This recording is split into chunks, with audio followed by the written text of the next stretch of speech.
E agora nós vamos conversar sobre planejamento espiritual. Nós planejamos tantas coisas, às vezes não paramos para pensar na nossa caminhada de fé. Por isso, a gente vai conversar agora com o teólogo e diácono e cantor e pai do Augusto e mais um tanto de coisa. Léo Rabelo, ei, Léo, que alegria, viu? Bênção. Que alegria. Pois é, Deus abençoe a todos e o último programa que eu venho aqui do ano, né? É, agora só ano que O ano vem. tá acabando e quando o ano tá acabando a gente fica nessa de pensar como é que vai fazer o ano que vem, planeja um monte de coisa. Mas como você bem disse, a gente tem que planejar a nossa vida espiritual, que é o pilar, né, Moninha? A gente tem aí corpo, mente e espírito. A gente tem que cuidar de tudo, inclusive do espírito. Então é importante a gente falar sobre isso. É porque ultimamente a gente não tem cuidado nem do corpo direito, né? É verdade. A alimentação tá errada, tudo errado. Mas, enfim, como planejar a nossa vida de fé, como melhorar a nossa caminhada em 2022? Então, isso é muito importante, a gente traçar meta, tá? Para quem está assistindo aqui, quer saber como é que faz. Muita gente me pergunta, né? Por isso que eu acho que a gente propôs esse tema também, para a gente falar como fazer para que eu tenha uma vida de oração um pouco mais intensa, porque eu começo e paro, muitas vezes a gente é assim. Eu costumo dizer que ninguém é bom naquilo que faz pouco. A gente só é bom naquilo que a gente é frequente. Então, seja frequente. A primeira palavra é essa, seja frequente na sua vida de oração. Mas por que eu preciso ser um homem de oração? Por que eu preciso ser uma mulher de oração? Porque a oração nos torna pessoas melhores, nos torna pessoas mais fraternas. Eu olho para o irmão e eu vejo a necessidade dele, porque a gente acha, às vezes, que a oração é apenas para a gente obter o nosso milagre. E está redondamente enganado. A oração nos torna pessoas melhores para a comunidade, para mim mesmo, para minha família. Eu me torno um pai melhor, um filho melhor, um esposo melhor. Então, está com problema em casa, está com situação difícil, é a oração que vai nos ajudar a tudo isso. Então, o primeiro ponto é esse, eu preciso ter uma vida de oração ativa. E não rezar apenas quando eu tenho um pepino para resolver, um problema que a grande maioria das pessoas fazem, que é aquela oração que a gente chama de apagar incêndio, ou então de transformar Jesus no nosso garçom, que me atende nas minhas necessidades quando eu preciso. Não. Eu tenho uma vida de oração para que eu seja íntimo do Senhor, para que Ele seja o meu amigo, para que eu tenha essa intimidade, Ele possa ir conduzindo a minha vida. Então, a primeira coisa que a gente tem que lembrar é isso. Eu preciso ter uma vida de oração para que eu me torne uma pessoa melhor. Eu falava da gente ser uma pessoa melhor para a comunidade. A oração, muitas vezes, a gente reza, lembra do saudoso Padre Léo? Ele falava que quem reza só para si, pede só para si, Deus não escuta a oração, ele brinca. Deus não vai escutar a sua oração se você rezar só para você. Porque a gente tem que lembrar que quando a gente reza, o primeiro momento que a gente faz é rezar pelo próximo. Por exemplo, a gente está vivendo um tempo tão difícil lá na Bahia, as pessoas passando tantas necessidades. Por que de repente eu não começo já fazendo uma oração e passo da oração a fazer um gesto concreto, uma doação, alguma coisa assim que eles estão precisando? Então, a oração passa por isso e nos torna pessoas melhores. O Pai Nosso, por exemplo, é um grande exemplo disso. O Pai é nosso, o pão é nosso. Eu não rezo meu Pai que está no céu, não, eu rezo Pai Nosso. E se a gente for pegar, se você ver na oração do Pai Nosso, existem 10 referências ao nós, ao coletivo. Sobre 10, mas olha só, Pai Nosso que estais no céu, santificado seja o vosso nome, venha a nós, o vosso reino, seja feita a vossa vontade, assim na terra como no céu. Agora tem mais 7. O pão nosso de cada dia nos dai hoje, perdoai-nos as nossas ofensas, assim como nós perdoamos a quem nos tem ofendido, e não nos deixeis cair na tentação, mas livrai-nos do mal. Maravilhoso. Amém. 10, para lembrar a mim e a você que nós precisamos viver essa relação comunitária. Então, a oração me torna uma pessoa melhor até para a minha própria casa. E quando a gente começa a rezar, todo mundo em casa percebe, né? Então, por isso que eu preciso ter essa minha meta, eu preciso ter esse meu compromisso de fazer com que o meu ano de 2022 seja melhor que os outros anos. O que eu preciso fazer para que a minha oração melhore? E por aí a gente vai. E é interessante que aquelas pessoas que antes criticavam a gente, vai para a igreja de novo, só fica rezadeira, beata, são aquelas as primeiras a virem pedir oração. E isso é uma grande verdade, né? Tem gente que vira, eu sei que reza bastante, isso você podia rezar para mim, a gente se torna uma grande referência. Até para pessoas que têm filhos e que falam assim, poxa, meus filhos não querem saber da igreja, faça você a sua parte. Não seja chato, não fique lá insistindo, mas faça a sua parte que um dia, em algum momento, lá na frente, quem sabe, ele vai lembrar, olha, na minha mãe rezava, eu vou fazer assim. Então, aquela referência fica. Isso é muito importante, até para quem tem uma família e está pensando como trazer a minha família para Deus. E é muito importante a gente traçar a meta. E eu tenho dois pilares, que é a vida de oração e, claro, a maior de todas as orações que o Papa Francisco fala, que é a Santa Missa. né? Peraí, São ferramentas. peraí, espera a Santa Missa. Antes de eu entrar na missa, a vida de oração, a chave para essa vida de oração é disciplina? É disciplina, mas é não ser exigente com você mesmo. Reze no seu tempo. É muito melhor uma oração de 5, 10 minutos do que uma hora de uma oração assim, sabe? Tem um grande homem de Deus que eu tive a oportunidade de conhecer da comunidade TZ, que se chamava Irmão Roger, ele faleceu. Ele dizia que o simples fato de querer rezar já é oração. Então é o nosso coração que deseja, e eu me coloco em oração. Ah, mas eu não tenho muito tempo. Faça a oração no tempo que você tem, claro. E naquele momento que você estiver, esteja ali 100%. Mesmo que às vezes a gente não queira rezar. Um dia Santa Teresa de Ávila estava indo lá fazer o seu momento de adoração. E ela foi sincera com Deus. Ela falou, eu não queria estar lá. Ela falou, eu não quero estar aqui, mas eu estou aqui. Então, como eu estou sem inspiração para rezar, eu vou contar os tijolos. E ela começou a contar os tijolos da parede diante do Santíssimo. E ficou lá, 1, 2, 3, 4. Fica imaginando a cena, né? E um dia, já no final da sua vida, ela perguntava para Jesus, quando é que eu mais te amei? E aí ela sentiu Jesus dizendo para ela, foi quando você foi rezar, mesmo sem vontade de rezar, e ficou contando os tijolos. Então, é importante a gente entender que existiu dali da parte de Santa Teresa essa vontade, não tinha aquela vontade plena de estar em oração, mas ela foi assim mesmo. Quantas vezes, né, Moninha? Às vezes a gente vai a uma celebração para participar, alguma coisa assim, e a gente, de repente, queria estar em outro lugar, ou não estou tão disposto, nem sempre a gente vai estar disposto. Então, não se culpe se você não estiver 100% disposto, mas faça isso em sacrifício ao Senhor. E o bonito está aí. Então, de repente, eu vou lá fazer a minha oração, igual eu faço todos os dias. Esses dias eu não estou fazendo oração das 6h30 da manhã, porque tá fazendo de madrugada... das 3, das 4, das 2. De madrugada tem uma pessoinha que me acorda o tempo inteiro. Mas a gente tem esse sacrifício de acordar cedo para poder fazer um momento de oração. E eu falo para vocês de coração, nem sempre eu estou 100% disposto, mas eu vou. Eu vou porque depois que termina, a gente sabe o tanto que foi bom, o tanto que Deus está abençoando. Então faça isso, comece com essa sua disciplina, mas não se esforce. Tem gente que começa, vou rezar 1 hora, fazer estudo bíblico. Não faça isso. Comece no seu pouco tempo e seja constante no seu pouco. Né? Como eu já falei, ninguém é bom naquilo que faz pouco, naquilo que não é frequente. Então seja frequente no seu momento de oração. E aí crie um hábito. Crie um horário. Não, meu melhor horário é de noite. Não, meu melhor horário é de manhã. Faça o seu hábito com o Senhor. E aí você vai usando os artifícios. Se para você é bom rezar o terço, reze o terço. Ah, eu não gosto de terço. Não tem problema você não gostar de terço. Ninguém é obrigado. A devoção mariana, ela não é uma obrigação da Igreja Católica. Né?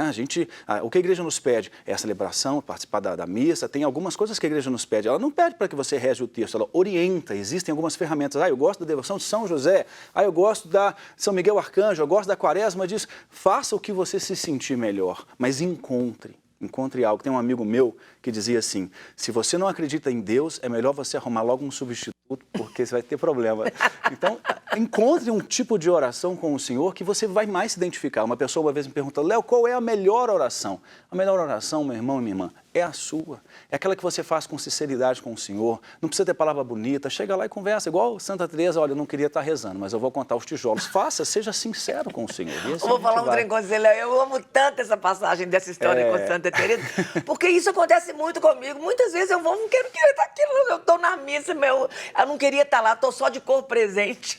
Isso acontece muito e a gente às vezes acha também que a gente só vai encontrar Jesus em determinados momentos de oração, mas é aquilo que a igreja nos ensina de orar e sem cessar, é fazer o dia inteiro nosso de oração. E fazer o dia inteiro de oração não é rezar o dia inteiro não, gente. Ninguém quer monge enclausurado para rezar o dia inteiro. Não, e nem os monges enclausurados rezam o dia inteiro, porque eles têm um momento de oração, ora e labora, oração e trabalho. Então tem que entender, lembrando Santa Teresa novamente, que um dia ela estava lá lavando a louça e de repente ela começou a orar lavando a louça. E ela parou de lavar a louça e ficou assim. Aí, de repente, as irmãs olharam para ela, ela despertou e falou, olha, a gente também pode encontrar Jesus no meio das panelas. Então, você pode encontrar Jesus no seu ônibus, no seu trabalho, onde você estiver, se você for uma pessoa sintonizada com o Senhor. Essa é a palavra, sabe, Moninha? A pessoa que é sintonizada com Deus, ela consegue ouvir a voz do Senhor aqui no programa Manhã da Piedade, ela consegue ouvir, de repente, quando ela está lendo um livro, ou vendo um filme que, de repente, nem é um filme cristão. Mas é um filme que uma mensagem falou e Deus fala conosco 100% das vezes. É a gente que nem sempre entende, verdade, né? A gente que não está disposto, tem os ouvidos tampados. É verdade. Léo, vamos para a missa, né? participar melhor da missa? Quer dizer, eu sou de comunhão diária, de missa diária, e me faz falta. Muitas vezes estou lá de corpo presente, mas quando eu não estou de corpo presente, quando eu não posso ir, eu sinto falta de estar lá. Como falar para essas pessoas participar melhor da missa? A gente tem que entender como eu posso participar melhor da Santa Missa. Eu preciso estar predisposto. Tinha um padre amigo meu que fala que a procissão de entrada da missa, ela começa em casa, porque é a minha predisposição. Então, quando eu vou à missa, é muito ruim quando a gente vê as pessoas chegando correndo ou chegando 5, 10 minutos depois que já começou. A início de conversa, se prepare antes. Né? Assim como a gente se prepara para ir a qualquer lugar, numa outra festa, alguma coisa assim, você também se prepara para ir para a celebração eucarística. Ali já começa toda uma preparação. Se você tem filhos, já vai conversando dentro do carro com as crianças, olha, agora a gente vai à missa, e o padre vai falar isso, vai falar aquilo outro. E toda a Santa Missa tem uma palavra importante, que é aquela que rege toda a liturgia, que vai seguir o evangelho, as leituras, todas elas se interligam. Sempre uma missa tem uma mensagem principal, né? Então, quando terminar a missa, converse com os da sua casa, qual foi aquela mensagem principal que eu posso levar para a semana, tudo isso. Mas ainda no início da Santa Missa, chegue um pouco mais cedo, cumprimente o dono da casa, vai lá na Capela do Santíssimo, vai na imagem de Nossa Senhora ou na imagem que você tem devoção e fica aqueles primeiros minutos ali antes de começar a missa, porque quando a missa começar, você já está no clima, porque a gente é assim, Moninha, a gente é ser humano, a gente demora para entrar no clima, né? A gente às vezes chega correndo, aquela coisa toda, então de repente você chega e já deixa o seu corpo, o corpo também fala. Por isso que a missa tem muitos gestos, porque o corpo também fala.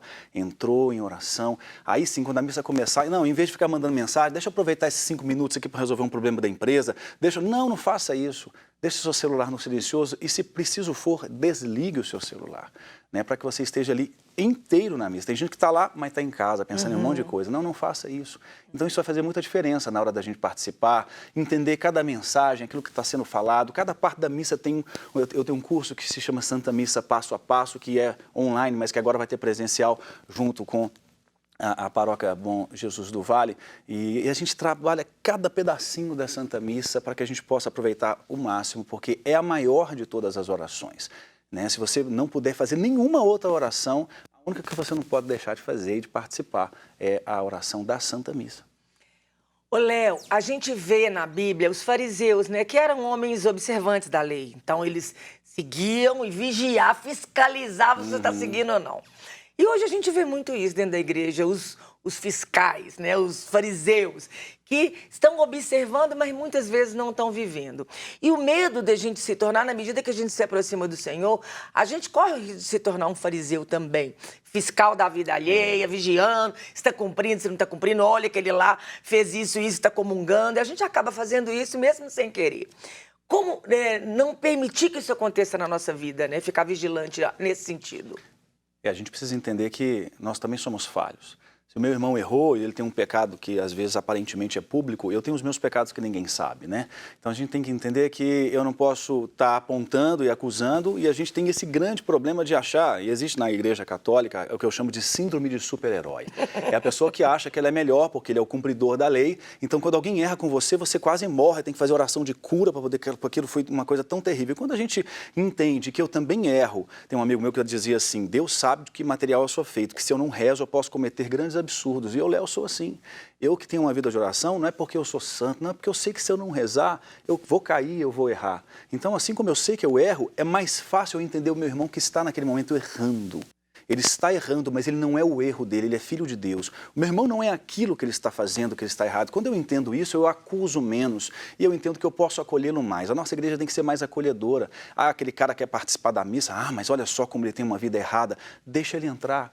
A porta da igreja está aberta. A igreja não é o lugar dos perfeitos, pelo contrário, é o lugar dos imperfeitos, daqueles que estão doentes e que precisam de remédio, o remédio está ali. Claro, se eu estou vivendo uma vida errada, eu procuro então um sacerdote, vou procurar viver uma vida mais reta, mas enquanto ele está tentando, não torne a vida dele mais pesada. Já é tão pesada, ele já se sente culpado, para que eu vou, Léo, ser um peso maior na vida dele? Eu quero que então eu, Léo, seja um lugar de acolhida para a vida daquela pessoa. Nós temos tantas pessoas que vivem situações difíceis difíceis ou situações irregulares na sua vida e que querem viver retamente, mas querem participar da igreja. E quando chegam lá, encontram pessoas que não o acolhem. Então, não é a igreja que deixa a porta fechada. Infelizmente, são as pessoas da igreja. E a gente precisa ser mais acolhedor com cada um desses que estão sofrendo. A igreja é lugar para todo mundo. A gente pode acolher. A igreja é mãe e ela acolhe a todos. São os irmãos que estão ali dentro que às vezes brigam entre si, né? Verdade. A gente precisa ser mais acolhedor. Essa concorrência, né? Tem uma amiga minha que fala, se for falar mal de mim, me chama. Sei coisas horríveis a meu respeito. A meu respeito. Ninguém é melhor do que eu, né? E é isso mesmo. A gente tem que ter esse olhar de misericórdia que o Senhor tem conosco. A gente tem que ter com o outro. A caminhada cristã é altos e baixos, né, Léo? É isso mesmo. Porque eu vejo assim, às vezes a gente vai para um retiro, volta do retiro, o avião decolou, nós estamos lá nas alturas. Aí começa a cair na rotina, começa a caminhar e começa a voltar no dia a dia. É assim a caminhada cristã? E a gente tem que ser mais leve conosco, né? Jesus fala, meu peso é leve. Então, tem um peso, mas a gente precisa viver com leveza. A gente tem que entender que você vai ter dias que você vai estar bem, vai ter dias que você vai querer rezar, vai ter dias que você vai querer evangelizar todo mundo, mas vai ter dia que você não quer fazer nenhum sinal da cruz. Pode ter dia que você esteja até chateado com Deus porque aconteceu alguma coisa na sua vida. Isso acontece porque somos seres humanos. Mas tem um ditado chinês que eu gosto muito que diz assim, eu não posso impedir, eu já deve ter falado isso aqui, eu não posso impedir que um pássaro sobrevoe a minha cabeça, mas eu posso impedir que ele faça um ninho. Então, as tristezas, os altos e baixos chegarão na nossa vida, mas eu não posso permitir que ele permaneça, que ele faça uma casa, que ele crie raízes. Não, eu tenho que deixar isso, entender que vai passar. Né? Tem um outro ditado que diz assim, nenhuma tempestade dura para sempre. Então, isso que você está vivendo hoje na sua vida vai passar. Entregue para o Senhor e entenda que mesmo nos tempos bons e nos ruins, nós precisamos estar ligados a Ele. É aquela famosa expressão da casa na rocha, né? A casa da rocha, ela teve tempestade. Eu preciso entender que a tempestade vai estar na minha vida, mas ela não vai cair, não. Não vai cair porque Jesus está no barco e nós não vamos afundar. O barco vai estar lá, vai entrar água, você vai achar que vai afundar, você vai até cutucar o Senhor, me ajuda, socorre, mas o barco, Jesus vai falar, calma, porque eu estou no barco, ele não vai cair. Então entenda que você terá momentos bons, momentos difíceis, mas é justamente nos difíceis é que a nossa raiz, que foi adquirida nos momentos bons, onde a gente rezou mais, onde nós nos aprofundamos na oração, é que vai fazer com que a gente não caia. Maravilhoso. Uma última, aproveitando essa casa na rocha, o Pai Nosso que você citou, vai falar, não nos deixes cair em tentação. Eu vou não cair em tentação quando a minha casa estiver firmada na rocha? Exatamente, a gente vai ter sempre tentações, elas virão, as tentações vão estar lá, Jesus foi tentado, elas estarão aí. Agora, o que vai fazer eu permanecer firme para cair ou não, vão ser a nossa conduta, a nossa vida de oração. Por isso a gente tem, por exemplo, é tão bonito o jejum, que Jesus fala, né? O jejum, oração e esmola. O jejum, ele ajuda muito para que a gente possa policiar o nosso próprio corpo, porque existem tentações que vêm na carne, que são tentações que são paixões que a gente vai tendo ali, que eu preciso saber lidar com ela, e o meu corpo fala também. Então eu tenho que tomar cuidado e o jejum, essas mortificações, esses pequenos sacrifícios, acordar num horário mais cedo para fazer uma oração, que é um sacrifício tão bonito, quando o pessoal rezava com o Frei Gilson de madrugada, né? 4 horas da manhã. É lotado. 200 mil, 300 mil pessoas, é um grande sacrifício. O Frei Gilson tem esse mérito de ser um homem de Deus, de ter levado essa multidão para fazer isso. É sacrifício, então eu coloco esse sacrifício em prol de algo que para mim está difícil, para mim está sendo um motivo de tentação. Aí eu digo para você o seguinte, se você caiu, não se culpe, a gente tem os sacerdotes aí, procure, se confesse. A grande maravilha do cristianismo é essa, ele sempre, eu disse sempre, vai nos dar a mão para que a gente possa levantar. Se você cair 1000 vezes ele vai te levantar a mão. Mas o que eu não posso fazer é ser conivente com isso. Ah, eu vou cair porque eu sei que o Senhor vai me levantar. Não, aí Deus conhece o nosso coração e sabe da nossa intenção e do real arrependimento que a gente tem. Ah, Léo, maravilhoso. A gente ficaria aqui, né, amanhã toda conversando. Gente, mas enfim... Suas considerações finais, sua mensagem de final de ano, de feliz ano novo. Lembrando, gente, o Léo, ele tá no Instagram, @LeoDominus, tá aqui na tela. E também o canal do YouTube, Léo Dominus Oficial. Olha, inclusive lá no YouTube, Moninha, tem um vídeo que eu pego a oração do Pai Nosso e falo tudinho sobre ela, e explicando um pouco sobre isso que eu falei aqui agora, que vale a pena. E outros vídeos que eu trago alguns ensinamentos sobre a Santa Missa, então vale a pena o pessoal conhecer. É bacana também, porque esse curso que o Léo, né, da Escola Coração e Mente, Coração e Mente, o Léo vai dar esse curso das partes da missa, Tudo isso você encontra lá no Instagram dele, link na bio, tem todas as informações. Senão você manda um DM para ele, ele vai ter imenso prazer em te responder. Vem aprender mais, na medida que a gente aprende mais sobre a nossa igreja, a gente é um cristão melhor. Agora é com você, Léo, suas considerações finais. Não, é isso mesmo, gente. Vamos ter nosso foco, onde eu quero chegar, o objetivo. O atleta, para poder chegar onde ele quer, precisa exercitar. Oração é exercício também. Muitas vezes você vai rezar sem estar com muita disposição, mas a gente cria uma prática. E a prática, como diz o ditado, leva à perfeição. Então a gente vai chegar uma hora que você vai estar vivendo um momento de oração e vai ali, onde você estiver, a oração vai ser fácil para você. Só é difícil quando a gente não tem o costume. Então faça isso, se proponha que 2022 seja um ano de muita intimidade com Deus. Você vai ver toda a diferença acontecendo na sua vida. Amém, Amém. Léo. Feliz ano novo, Amém. que um 2022 de muita paz, muita alegria, muitas fraldas, muita Isso aí. saúde, muito leite, muita alegria mesmo. Casa com neném é outra coisa, né? A casa muda. O cheiro da ritmo. casa muda. É verdade. Obrigado pelo carinho, estar sempre aqui com vocês e que 2022 estejamos juntos aí, partilhando. Sempre a partilha faz a gente crescer, né, Moninha? Verdade. Obrigado mais uma vez pelo convite, tantas vezes que eu estive aqui com vocês e agora estamos aí. Aí, se Deus quiser, em Peço oração. 2022, vamos estar direto também, gente. Deus quiser. Vocês rezam daí para nós segurar o Léo conosco. Muito obrigada, viu, Léo? Nada, Sempre gente. uma alegria.